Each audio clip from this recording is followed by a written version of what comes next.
Hey everyone, welcome from the depths. I'm Menti, and this is an announcement video for the Black Sun Syndicate Squadron Shootout.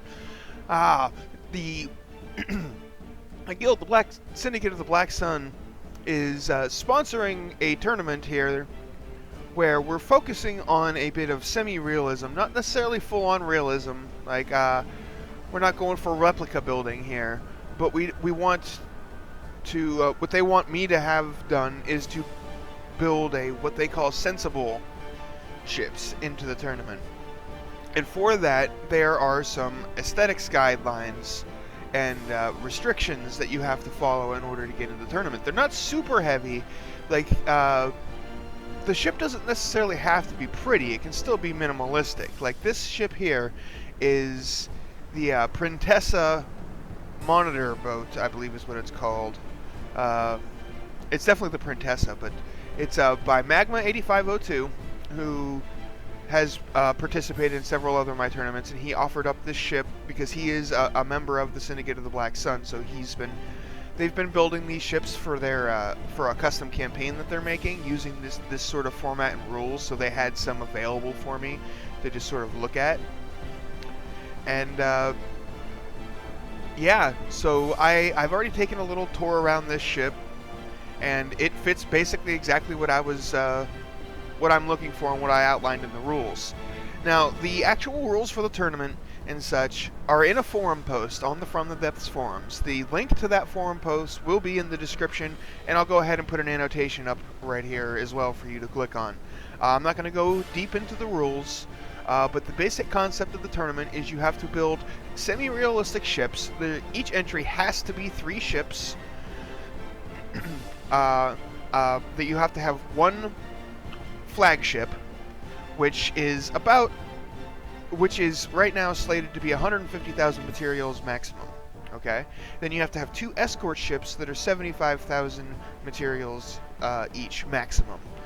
Now, the flagship must be a surface vessel. It must be something like this with a displacement hull that sits on top of the water and sails around. Now, it can be a battleship, it can be a cruiser, it could be an aircraft carrier that spawns an aircraft, though there are limitations to the number of sub-vehicles that you can have, but you can find those in the tournament post. And so the flagship has to be a surface vessel. One of the escorts has to be a non-surface vessel, meaning it has to be an aircraft or a submarine. And the third can be whatever you like. That one's the one I give you to have a little creative freedom with. Well, a little more. But,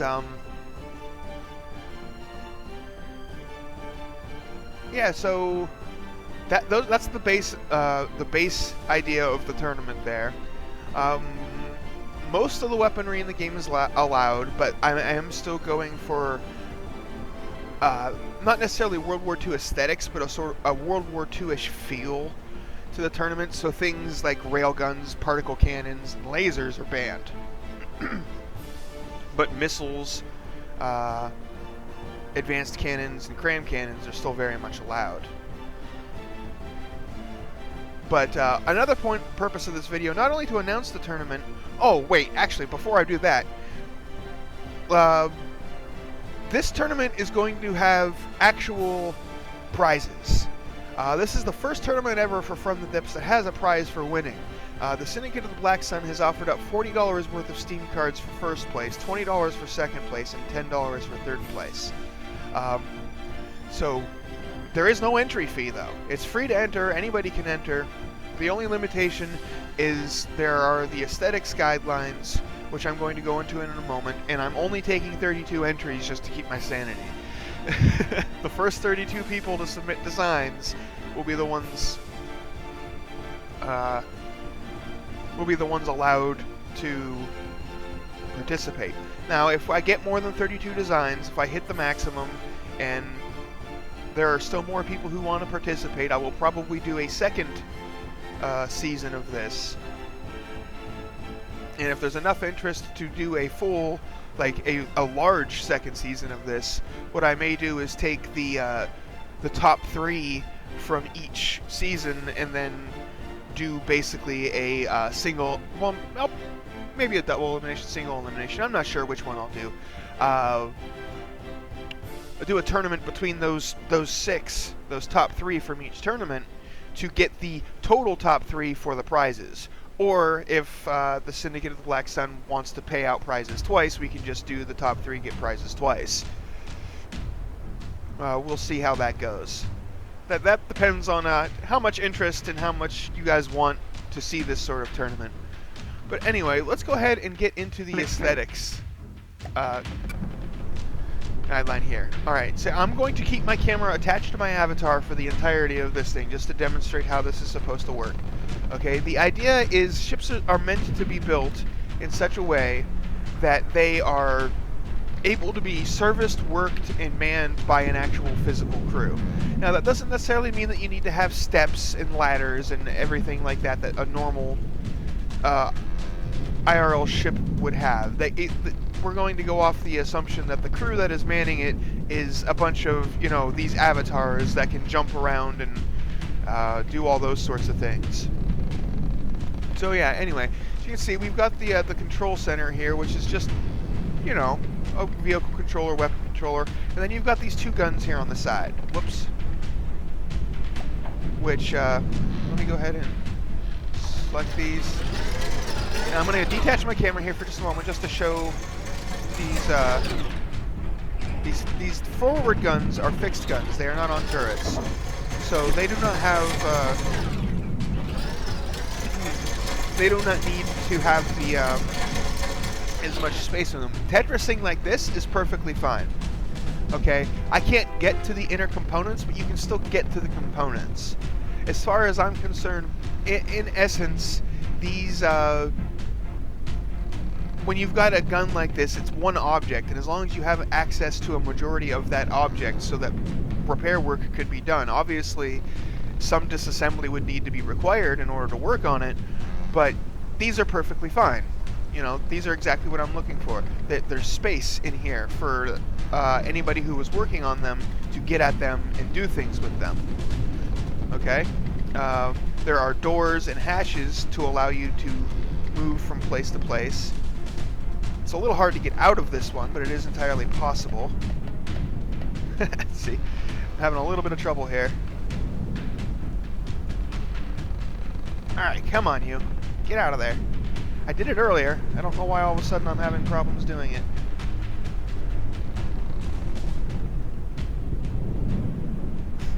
Okay, well, that's a bit of an issue, but you can also get out through here. There we go. Oh, and I fell right back in through the open one over here. Yeah. Okay, I'm going to close that, and then come up here and try to go through this one. I'm not sure why I'm clipping through some of the blocks, but anyway, as you can see, you can roam around the deck of this ship easily. Okay, and as you can see in here in this cram turret, it's still Tetrised and everything, so that's perfectly fine. But there's space. There's 2 blocks of space on the side, but only well, actually, there's 2 blocks of space on either side, and that's more than enough. Like, I would be fine with it if there was just 1 block of space. Like the quarters can be cramped. Okay. I was in the Navy. I did 4 years in the Navy, and I'm going to tell you that in some places it gets pretty cramped on these ships. I mean, I spent a lot of time on aircraft carriers, but I also lived and worked on a submarine, and those have very tight spaces. So while this is great to have this much space, you don't necessarily need to have 2 blocks. 1 block of space around it so that you have maintenance access is perfectly fine. Okay? And as you can see, there's access to the basically the entirety of the turret here, all the way up to the gun, to the where you start actually getting into the gun parts. You don't necessarily need to have all of this accessible, just a majority of it. Okay, like this could be more heavily armored up here, and I would be fine with it, because, you know, there would be access hatches and maintenance panels and whatnot that you could do stuff with. You don't necessarily need to have everything super accessible like this. Just a good portion of it. You know, a sensible portion of it. Okay, and then you come up here, and the gun itself, the turret, or well, the firing portions of the turret and whatnot. Now it has a visual camera, but the Squadron Shootout will be using automatic detection, not the detection systems. So the active radar and the visual camera and whatnot, you don't need those. But you can't access the firing pieces and all of the gauge stuff and things, and that is perfectly fine. You don't necessarily need to, because again, there would be maintenance panels, access panels, that sort of thing to get to this, and some disassembly would be required. But there is... it's not completely hidden away for just for the sole purpose of protection. Okay, and you can roam around. And here's another thing I want to talk about. Whoops, is these? It has paddles for part of its propulsion, and those paddles have armor around it, but they are quite clearly external to the actual hull. You cannot have any propulsion equipment whatsoever inside the hull itself. Okay. But this is on the outside. This is perfectly fine, even though it has armoring and such around it, because if I removed all of this armor and propulsion, you'd just have the flat side of the hull of the ship there. It's not actually hidden away, it's just an armored paddle. I mean, it's very lightly armored, it looks like, with only one layer of metal, but this is also a small ship, so, yeah. And, oh, that's a barrel for little aesthetics purposes, it looks like. But anyway, so yeah, that's as far as propulsion components go. This is sort of what I'm looking for, in that all of the propulsion, the spin block, the paddle wheels. If this were a Data Blade, the propellers for that, propellers, all of that be on the outside of the hull. Okay. Now, if we come over here, you can see there are more doors. Like, there's another door over here that gets you into the big main turret that we were already at, and then there's this area here which goes to this. It's a scrap smelter. Don't necessarily need anything like that on the tournament ships, because we're going to be using the centralized resource system, and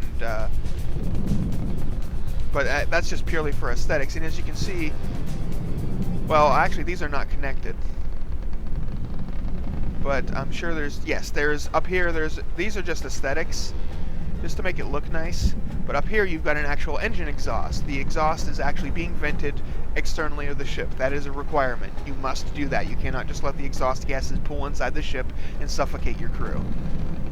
Okay, and then we've got a smaller turret over here. This one is small enough that if it were completely enclosed by armor with no maintenance access, that would be fine. It's just a little secondary gun. You know, it's only a 60mm cannon, so if it were completely enclosed, that would be fine. It doesn't need to be fully exposed like this. It can be. I mean, you don't have to armor it, but this, a little gun like this, that's not very major, does not necessarily need to have full maintenance access to it. And here we've just got the engine exhaust coming up, and little display things, more aesthetic stuff. Got some stairs, and like I said, you do not necessarily need to be this aesthetically pleasing. You can still be minimalist. It's not about looks, it's about building sensible, semi-realistic ships rather than like flying shoeboxes and whatnot. Okay, and down here you've got one of the other things that is a requirement, and I've somehow fallen into a block and can't get out of it. That's really strange. I don't know how I got in there if I can't get back out, but anyway, I'm just going to go ahead and delete that so I can escape. And see, one of the requirements is that things like the AI and engines and ammo have specific compartments for them. Okay? Now, you can have multiple and I just fell in over on this side now and did the same thing. Okay. But they have to be in actual compartments. You can't just like randomly spread them out throughout the ship just for the purpose of redundancy. Like, so you've got this compartment here. I actually wouldn't recommend putting ammo in the same compartment as your engine, at least not this close, because if these went up, they would damage the engine for sure. They're only 2 blocks apart, but see, the ammo and fuel was stored in a specific compartment, and that's the sort of thing that is expected to be done for AI and ammo and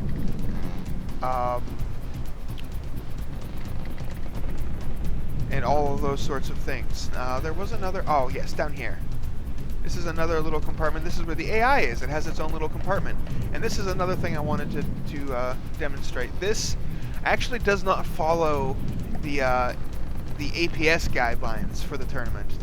This tournament is oh, okay. See, here's the main ammo store. It looks like.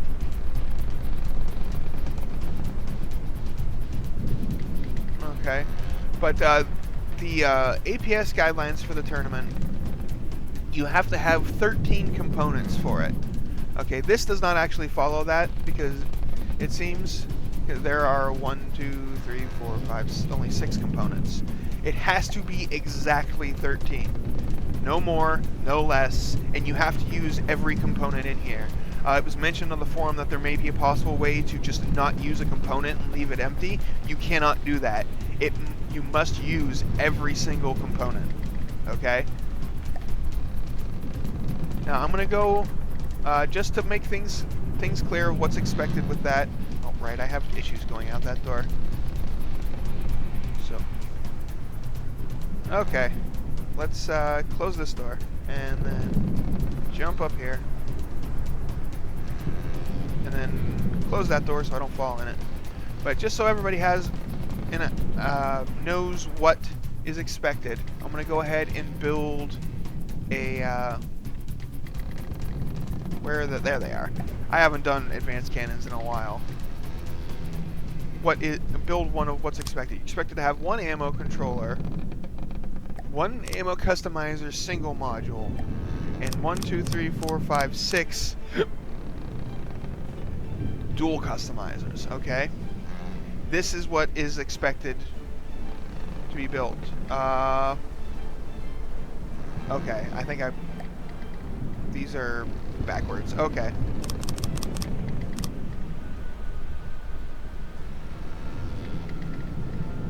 Okay, this is not working. I've never actually used the single customizers before, so I don't know if...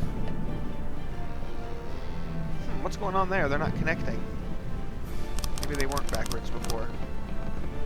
Okay, now they're connected. Maybe the single customizer has... okay, the single customizer has to be on the end, apparently. It does not fit at the beginning. It does not connect to other pieces. Alright, and see now we've got 1, 2, 3, 4, 5, 6, 7, 8, 9, 10, 11, 12, 13. Is that actually 13 or is that 14? Did I miscount? 1, 2, 3, 4, 5, 6, 7, 8, 9, 10, 11, 12, 13. There's actually 15 here. I must have put the wrong number of dual pieces down. Oh, because I added that onto the end instead of replacing the first one. So there's 1, 2, 3, 4, 5, 6. Yeah, okay. So there has to be the 6 ammo customizers like this, and then the 1 single ammo customizer on the end. And that gives you the 13 components. Okay? That is how that is required to be built. You have to build it exactly like this. Okay? And you have to use every component. And what that does is it forces the gauges to fit in specific autoloader sizes that are... it just says no shell module selection. Yeah, so I can just do this and then it will stop giving me that error message. Yes, okay. So this is a perfectly valid shell. At 60 millimeters, you know, doesn't do much damage. It has a good amount of armor piercing, and but it will fit in a 1 meter shell rack. Now, if you were wanting to make this, I believe it go up to the number is 76 millimeters. Still fits in a 1 meter shell rack, but if you go up to 77, you need a 2 meter shell rack. And see, this causes that the bigger you get, the bigger your shell rack needed. You can watch the shell rack size needed go up until you need to get the really big shells, you need 7 or 8 meters. Well, there is no 7-meter shell rack, so you would need an 8-meter for this. But yeah, so that's what that is for, and what is expected with that. Now, like I said, this ship has a heavier focus on aesthetics than what is actually required. You can still be minimalist. You don't necessarily need to build things like this. You don't need to build all these extra engine exhausts to make it look pretty. I am not looking for pretty ships. They just need to be sensible and semi-realistic. On that vein, for the sub-vehicles, if you do not need to necessarily be able to thematically launch them, like they can just spawn in with the vehicle spawners, because trying to get them to launch would be a nightmare. I understand that. That would be such a pain. They can just spawn in above them or beside them or whatever, that's fine. However, if you have sub-vehicles, like say this was the flagship. This flagship would be allowed to have 3 sub-vehicles. It could not spawn in 2 more of itself, okay? Because there is no way that it was carrying 2 of itself. It has to be able to house, maintain, and repair the sub-vehicles that it spawns, okay?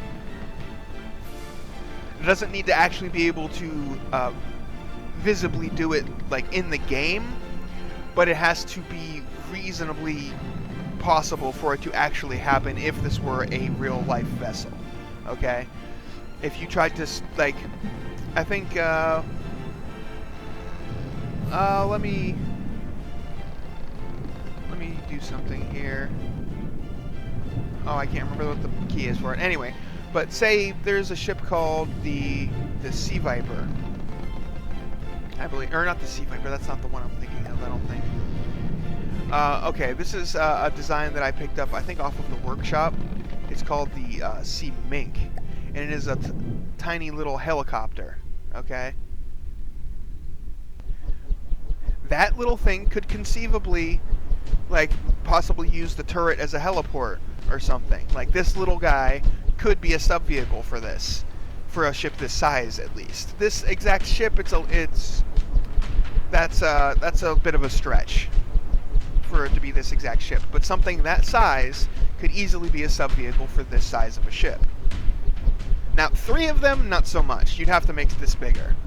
But 1 of them, sure. That would work fine. Okay? Just be reasonable about it. If you feel like there's nothing wrong with optimizing things, but optimization is not the 100% total focus of this tournament.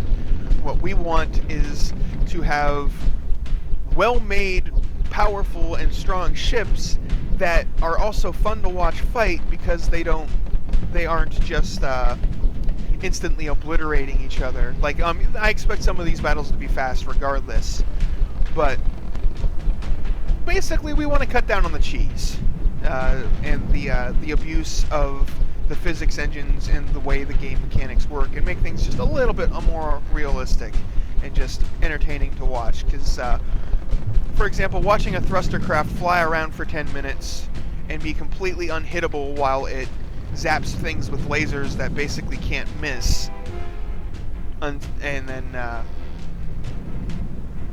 or have 2 thruster craft that can't do any damage to each other fly around until the one that has less effective fuel runs out and crashes into the water and loses.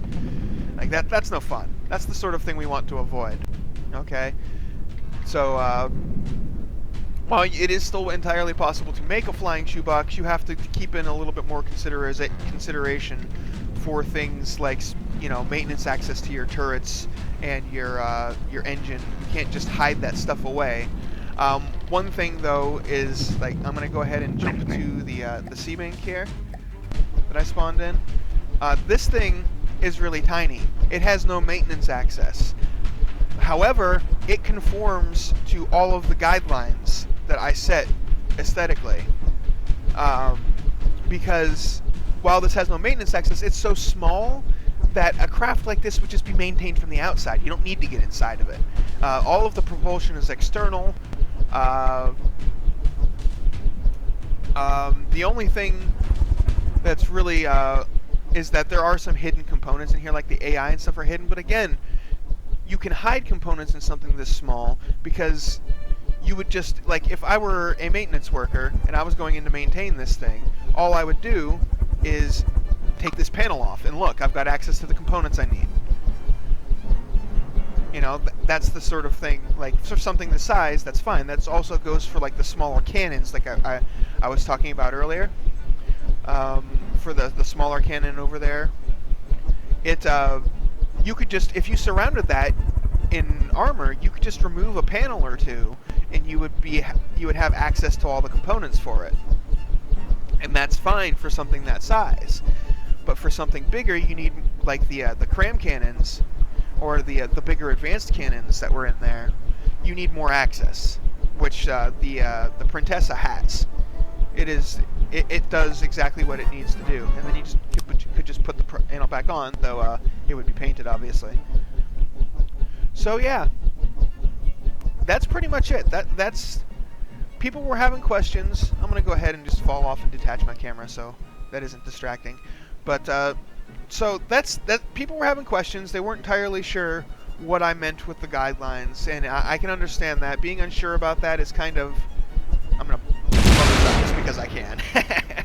But anyway, being unsure of how to build your ship is not a good feeling, especially when the restrictions can cause your entry to be rejected. You can spend all that time building a ship and then find out the way you did it is not allowed, and then you've just wasted all that time. You have to completely redesign, and yeah, I understand that. So that's why I went ahead and made this video. You guys can show you guys around and what's expected and what can be done. And like I said, this ship has a little bit more focus on aesthetics than is what is actually needed. You don't need to necessarily go this deep, though I'm sure some of you guys will, because some of you just love your aesthetics, and that's fine. I look forward to seeing those. But yeah, I hope this clears up any questions you guys had, gives you more confidence in your building, and I hope I get some entries coming in so I can do little overview videos, hopefully, before the tournament starts. Because, well, I won't post the overviews until the tournament starts, but I may, if I start getting entries soon enough, I may be able to do overview videos of everybody and have them done before the tournament starts, and then just post them as vehicles alongside, you know, the battle videos. Okay, one last thing I want to suggest, or not suggest, discuss, that's the word I wanted, is that some people have been talking about how they would whether they would prefer to see the battles in single episodes, and I just upload 2-3 episodes a day, rather than having one big episode that has 2 or 3 battles in it. I can do that, that's not a big deal. It will allow me to do things like put the combatant names in the title so that it's easier to find out who's in what episode, because I can't do that when there's, you know, 3 battles, because that's 6 names and YouTube's character limit just is not long enough for that. And honestly, it would probably be a little bit easier for me, because then I don't have to worry about the time constraints of trying to make a video that's right around 30 minutes long. I can just record 2, 3, 4 battles, edit them, render them, and then just upload them and schedule them to go out whenever they need to, whenever I feel like having them go out. Because sometimes I have to make calls on whether I do more episodes or less episodes, or well, not episodes, but more or less battles in an episode based on the amount of time that I have, because I'm shooting for that 30-minute window. I don't want to make like hour-long videos, because I want people to be able to sit down and watch them in one go and not get bored with them and wander off, you know? Like, the whole point of this is to be entertaining, and while I may enjoy it, if you guys aren't enjoying it, then I'm not going to enjoy it, honestly.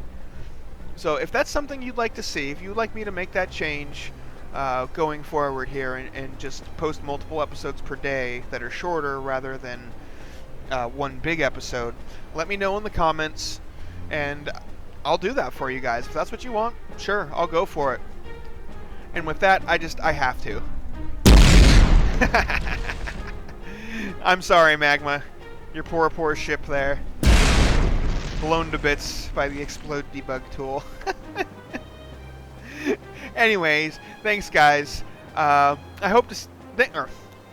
wow, I'm so good at speaking sometimes. Anyway, thanks for watching, guys. I hope you enjoyed the video. I hope this clears up some with the questions that people were having on what's expected for aesthetics and for the build things in this upcoming tournament. And I hope to see the tournament fill out with a full 32 entries, all trying to claim those Steam gift cards. So yeah, thanks for watching, and I'll see you on the battlefield.